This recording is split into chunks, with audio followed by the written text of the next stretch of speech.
kung bakit nakulong si Tatay Digong. Tayo yung dahilan. Bakit? Back in 2014, nananahimik ang tao bilang mayor ng Davao.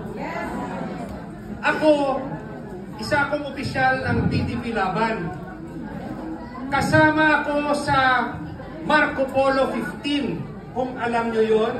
Yung nakakaalam ng Marco Polo 15 na leaders kami ng PDP Laban na nagpunta sa Davao at nakipag-usap kay Mayor Duterte.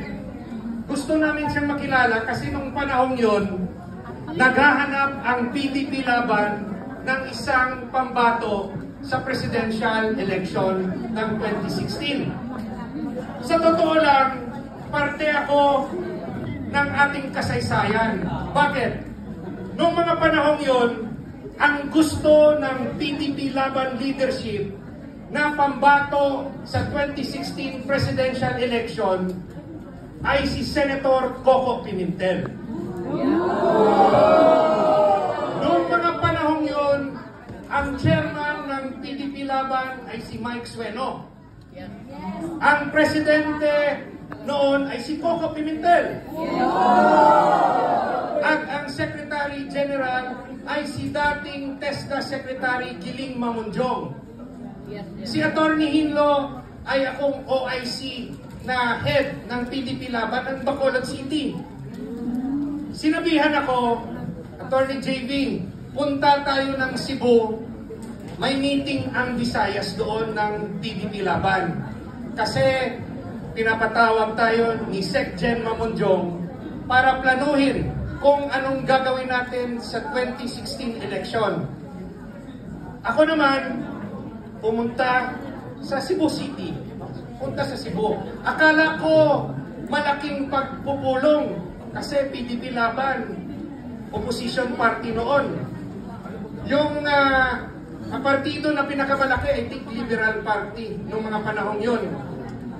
Pagdating ko ng Cebu, kukonti lang pala kami. Wala palang pwersa ang PDP Laban noon.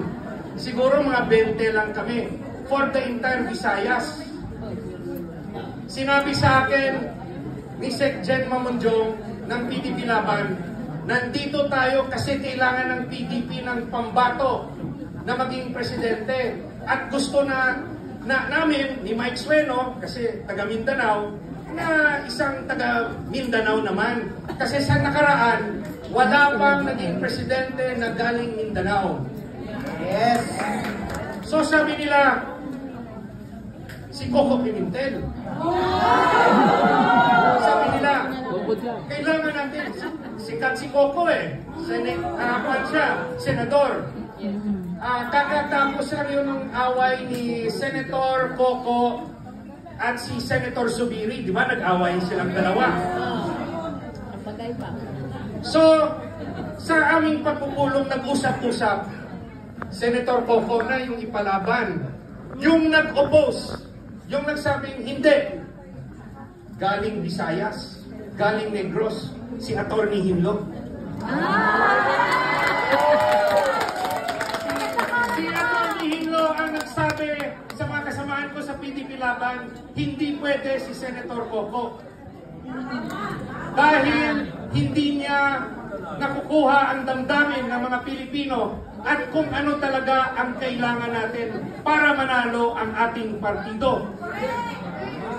So, yung meeting namin natapos, napag-agrihan namin na hindi pwede si Senator Coco dahil sinabi ko yung totoo Sabi ko mahirapan tayo pag yung kandidato natin si Senator Pimentel. Umuwi na akong Bacolod. Taga Bacolod, Ilonggo Tama man din Ilonggo?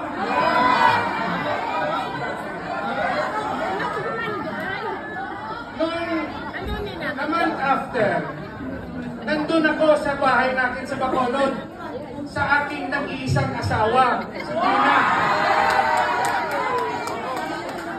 Nag-iisang asawa. Katulad ako ni Atty. Roque, isa lang asawa namin. Alam nyo, naawa ko kay Atty. Roque kasi wala siyang kayakap dito sa